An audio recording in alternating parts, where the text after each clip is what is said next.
할렐루야. 오늘 설교 제목을 그냥 원죄 그렇게 쓰다가 어제 저녁에 다시 또 고쳤습니다. 원죄와 원복 사이에서 이렇게 말씀을 조금 제목을 바꿨습니다. 우리 인생의 삶은 언제나 많은 유혹 앞에 놓여 있습니다.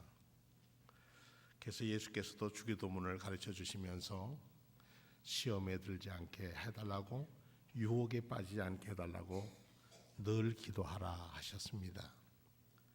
이 시험이라는 것이나 유혹이라는 것은 동일선상에서 일어나게 됩니다.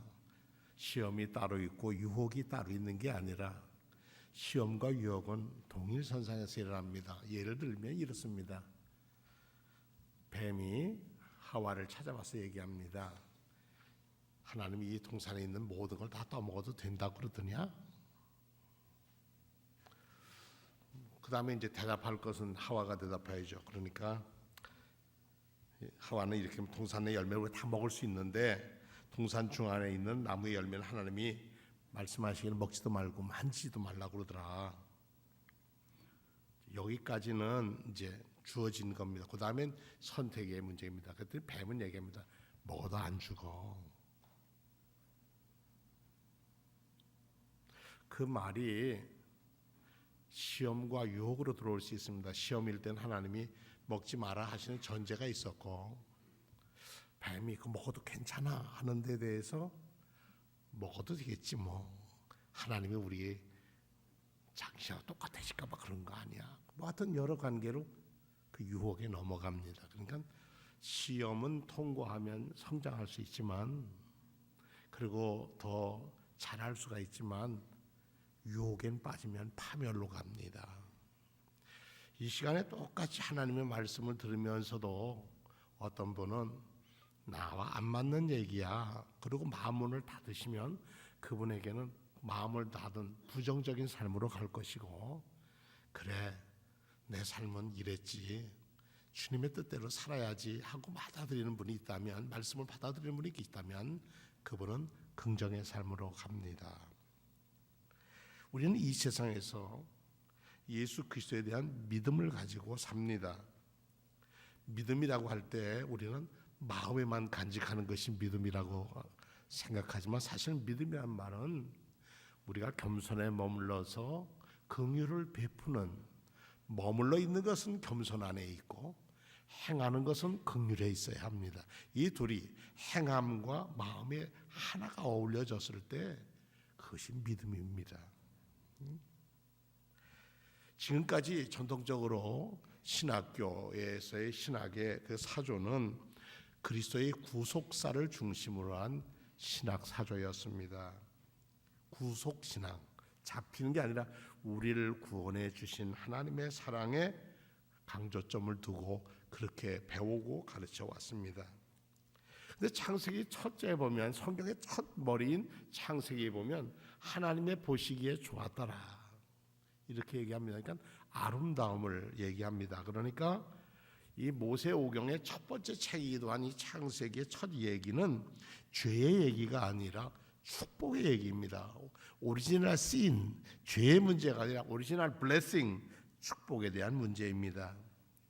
특별히 우리가 살고 있는 이 자본주의 사회의 시대의 대명사는 뭡니까? 욕심이 아닙니까? 탐욕, 더 가지고자 하는 것. 그 탐욕을 내려놓기 위해서는 개인의 결단으로만은 불가능합니다. 탐욕을 내려놓을 수밖에 없는 구조가 만들어져야 됩니다. 은행에 가서 우리가 번호표를 뽑는 게 모릅니까? 그것도 서로 빨리 하려고 하는 욕심 때문에 번호표를 뽑아야 하고요. 그리고 성공회는 그런다고 그래요. 이게 뭐 우리나라는 그런지 모르지만 성공회는 예배당을 지을 때 300명 이상 예배당을 안 짓는답니다. 왜냐? 대형 교회가 오는 문제가 생길까 봐 300명 교회가 단일합니다.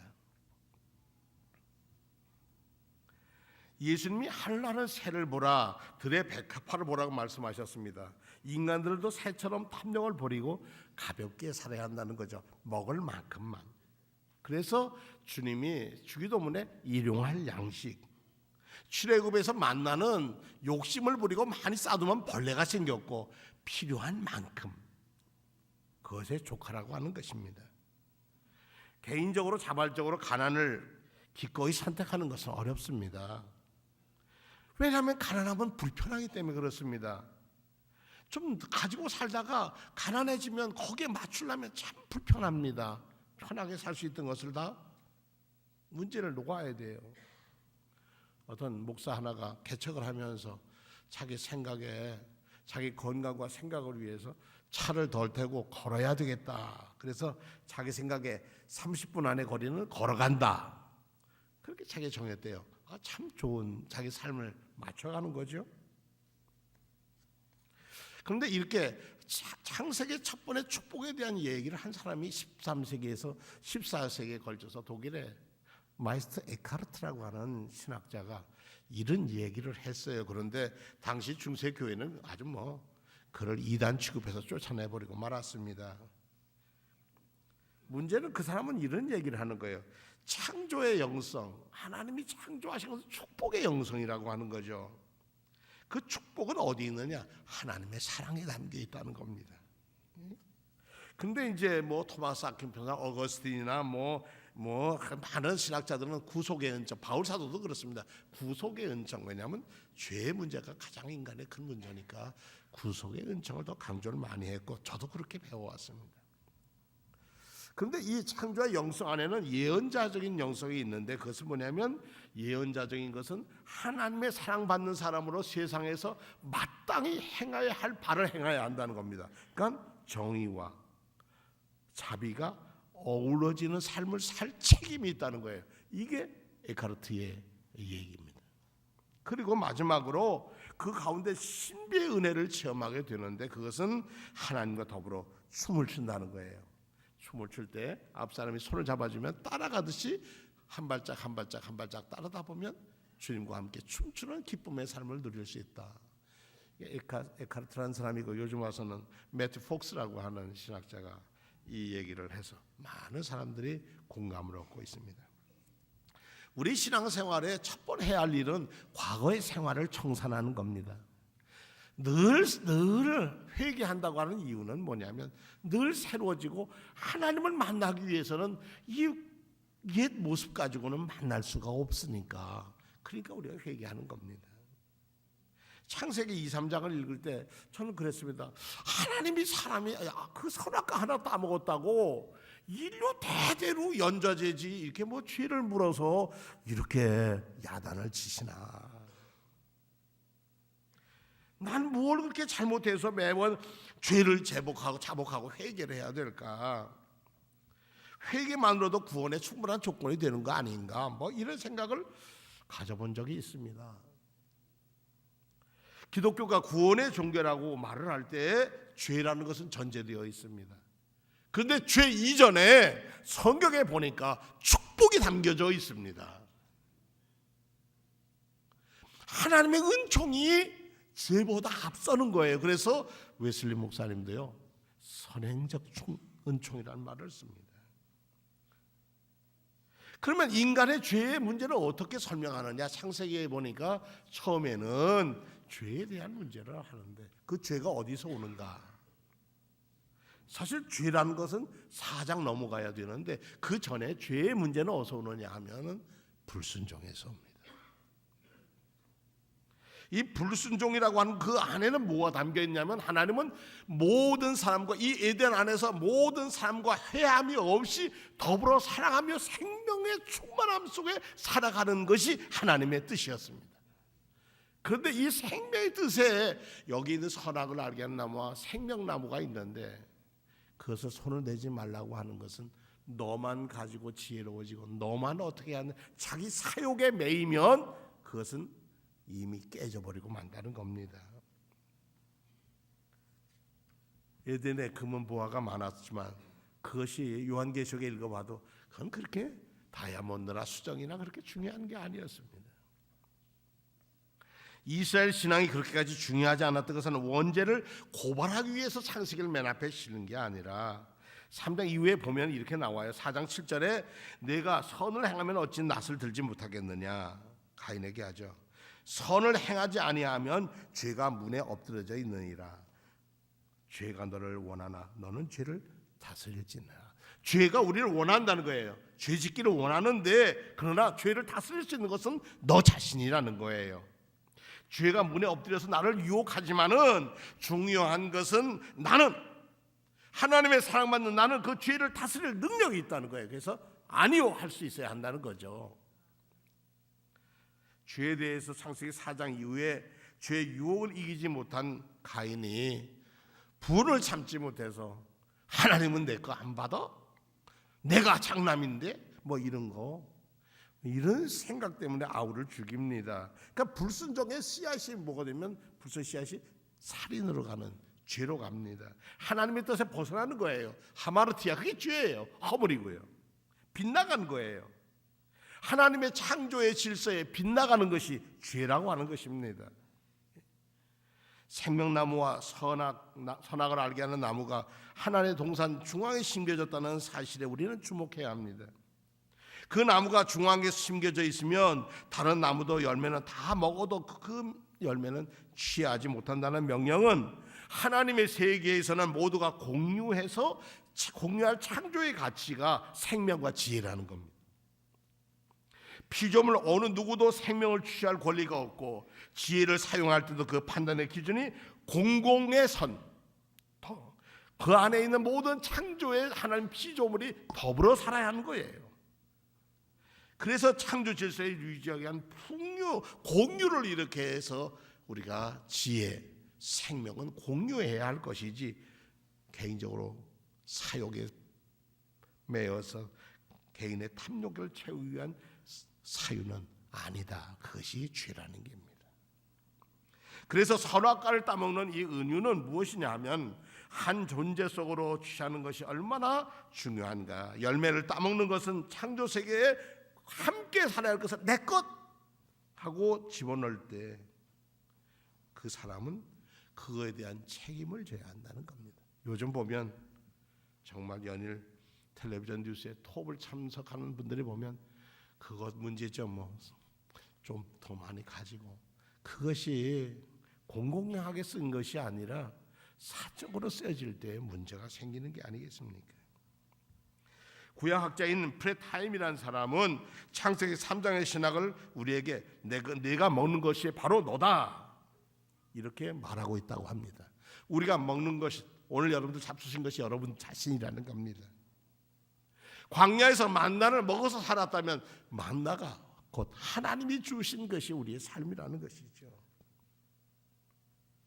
사람을 해치는 뇌물의 유혹 앞에서 나는 아니야 돌려주는 것. 제가 들으니까 어느 판사가 명절에 선물을 받았는데 선물인 줄 알았더니 안에 뭐가 들었더라는 거예요. 그래서 고향에 먼 길 고향에 왔다 하는 거 그 다음날 멀다 가지고 바로 내려가서 그것을 돌려주더라. 요즘 우리 경기원에는 참 이번 선거부터 좀 금권 선거를 하지 않아서 참 기쁩니다. 행복하고. 제게도 왜 그런 유혹이 없었겠습니까? 봉투를 들고 와서 이거 가지고 좀 자기 좀 뭐 지원해달라는 거죠. 그래서 그런 얘기를 했습니다. 그 안에 얼마가 들었는지 난 모르겠는데 내 자신의 가격은 그 봉투보다는 비싸. 그것을 내가 받아서 넣으면 나는 그 가치밖에 안 되잖아. 나는 싸구려 인생이 되잖아. 당신이 나를 싸구려 인생으로 만들려고 하는 거예요? 그랬더니 그분이요 고마웠어요. 그분이요 다 감독 지나신 분인데 그분이 탁 놓고 도로 놓고 가시더라고요. 해서 고맙습니다 하고 제가 인사를 했어요. 주일날 새벽기도 끝나고 오셨는데 고맙습니다 하고 떠났는데 그 다음에 이제 연애를 하는데 말입니다. 연애를 하는데 그 연애 제일 그 신경 쓰는 데가 뭐냐면 각국에 이제 뭐 이렇게 배치하는 거 뭐 교육국 선교국 위원 누구 뽑고 하는 그런 게 있습니다. 그 공천위원회라고 하는 건데 그걸 하는데 그 공천위원회 총 책임을요 감독이 임명하는데 저를 부르더라고요. 저는 그 사람하고 같은 학교도 아니고요. 같이 만나서 밥을 먹은 적도 없고요. 그때 당신이 나를 싸우려로 보니까 라고 얘기했더니 그 사람이 고맙게 받아들여서 저를 들었었구나. 저는 그런 생각합니다. 창세기 3장부터 4장 이렇게 인간의 죄의 문제는 죄 앞에 들어있는 축복이 먼저 있다는 겁니다. 우리가 죄를 짓고 회개할 때 하나님의 사유하심이 축복입니다. 자, 뱀이 하나님이 지으신 들짐승 중에 가장 간교했다 그랬습니다. 그러니까 에덴 동산 안에도 다 성격이 다 달랐어요. 짐승이. 근데 뱀 얘기만 해요. 우선 뱀이 여자에게 물어서 말하기를 하나님이 참으로 너를 동산의 모든 나무 열매를 먹지 말라고 했더냐. 이렇게 하나님의 뜻을 부정으로 끌고 가는 거예요. 신앙생활하면서 우리를 부정으로 끌고 가는 것. 예를 들어서 어떤 문제가 생겼잖아요. 그러면 사람이 와서 당신이 그래도 이 교회 주인 아니요? 근데 어떻게 당신한테 목사가 그렇게 대한대? 이러면요, 자기 자존심의 감정에 상하면 그게 바로 유혹이거든요.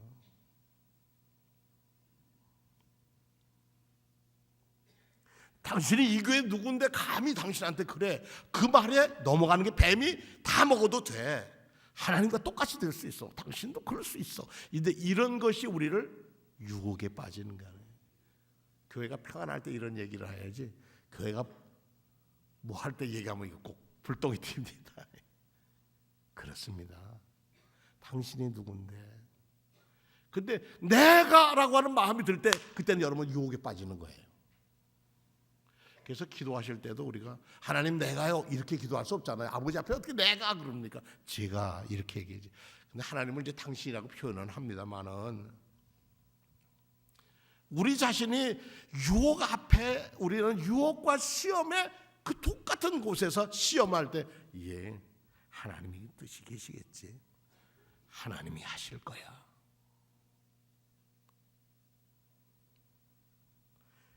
뱀의 질문을 대화를 끌고 가면서 사람의 감정을 불이켜서 너도 너 스스로 존귀한 존재 아니냐. 하나님과 똑같이 될 수 있다는데 하나님이 너 못하게 하려고 감춰놓은 거야. 비밀장치 판도라 상자 열어봐라. 뭐 이런다고 하잖아요. 히랍신화에서는요. 뱀이 여자에게 이르되 너희가 결코 죽지 아니하리라. 너희가 그것을 먹는 날에는 너희 눈이 밝아져서 하나님과 같이 되어서 선악을 알게 될 줄 하나님이 알고 있어. 여자가 그 나무를 보라보니까 보암직도 하고 먹음직도 하고 지혜롭게 할 만큼 탐스러웠어요. 말없이 따먹었어요. 그리고 자기 남편에도 주었어요. 그 결과가 뭡니까? 눈이 밝아져서 자기의 부끄러움을 알게 되었더라. 자기 수치가 뭔지를 알게 되었더라. 오늘 본문의 말씀이 사랑에는 두려움이 없고요. 사랑에는 수치가 없습니다. 어떤 분이 그러셨다고 그래요. 시아버님도 연세가 많아 돌아가실 때도 다 며느리라서 다 돌보셨대요. 섬겼대요. 그런데 오라버니가 이제 연세가 많은데 돌볼 사람이 없어서 여동생이 가서 그 오라버니를 돌본다는 거예요. 그러니까 대소변 다 받아내고 다 입히고 닦으려니까 이거 보통 어려운 일 아니잖아요. 그래도 뭐예요? 내 형제라고 하는 사랑으로. 그 사랑으로 하는 거 아니겠어요? 그러니까 우리가 무슨 일을 할 때 우리가 이렇게 죄 짓는 건 뱀 때문에 그랬어. 뱀이 우리 선악과 유혹 안 했으면 이렇잖아 라고 하는 얘기는 우리가 할 얘기가 아니라는 거예요. 먹은 우리가 문제라는 거죠. 시험은 언제나 있습니다. 유혹도 언제나 있습니다. 우리 주변에. 그러나 유혹에 빠지지 않도록 기도하라는 겁니다. 그것을 빠지지 않기 위해서는 기도하는 거죠. 말씀을 붙들고 이게 옳은가.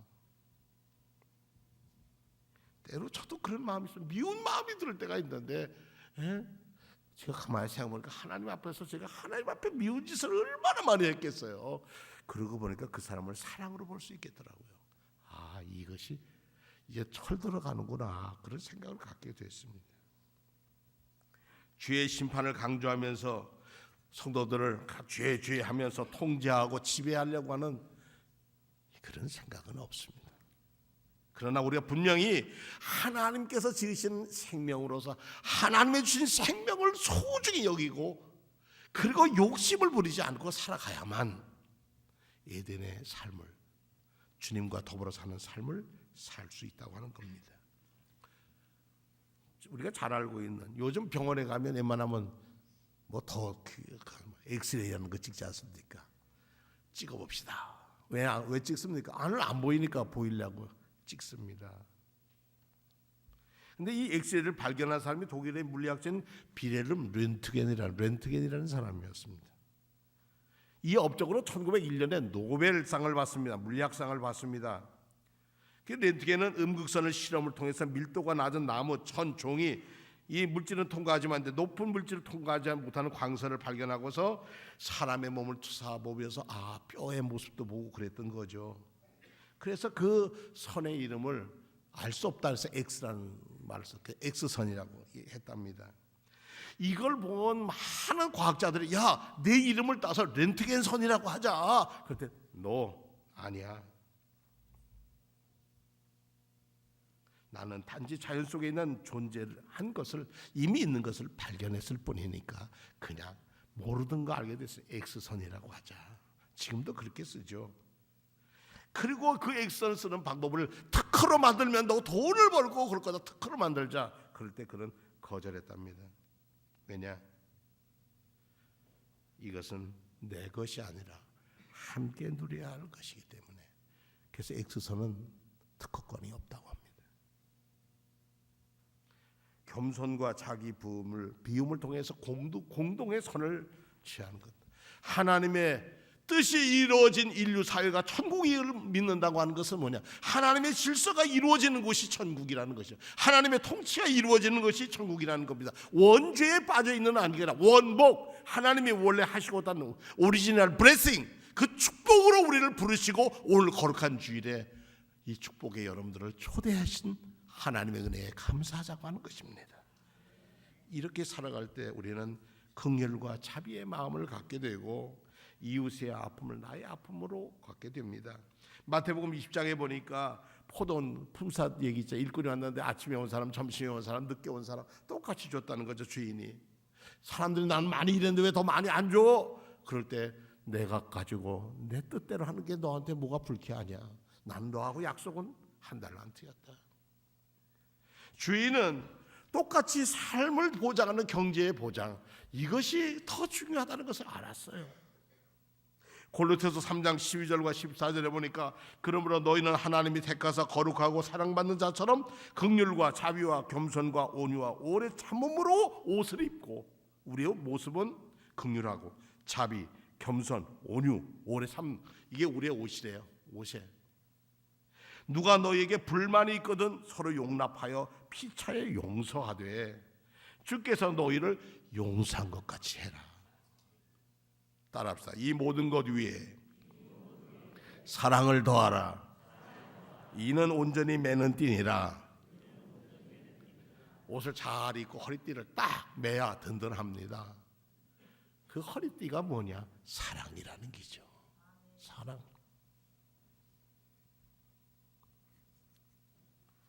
오늘 우리는 사랑에는 두려움이 없다고 했습니다. 완전한 사랑에는 두려움을 내쫓습니다. 어머니의 사랑 가지고 어떤 위기도 와도 막아설 수 있습니다. 두려움에는 징벌과 관련되어 있습니다. 두려워하는 사람은 아직 사랑을 완성하지 못한 사람입니다. 우리가 사랑하는 것은 하나님이 우리를 먼저 사랑하셨기 때문입니다. 누가 하나님을 사랑한다고 하면서 자기 형제 자매를 미워하면, 욕심쟁이가 되면 그는 거짓말쟁이입니다. 보이는 자기 형제 자매를 사랑하지 않는 사람이 보이지 않는 하나님을 사랑할 수 없습니다. 하나님을 사랑하는 사람은 자기 형제 자매도 사랑해야 합니다. 우리는 이 계명을 주님께 받았습니다. 죄는 무엇인가? 하나님의 계명, 하나님 사랑, 이웃 사랑에서 떠난 것이 허물이여 죄인 것입니다. 하나님의 축복 속에서 오늘 우리는 네팔에 고통당하는 이들에야 헌금을 합니다. 우리의 사랑이 고백되어지는 사랑이 우리가 드림으로 인해서 긍휼을 베품을 통해서 우리가 긍휼함으로 긍휼히 여기는 자는 복이 있나니 저가 긍휼히 여김을 받는다고 했습니다. 주의 사랑과 은총이 여러분에게 넘치기를 축원합니다. 다 같이 신앙 고백하겠습니다.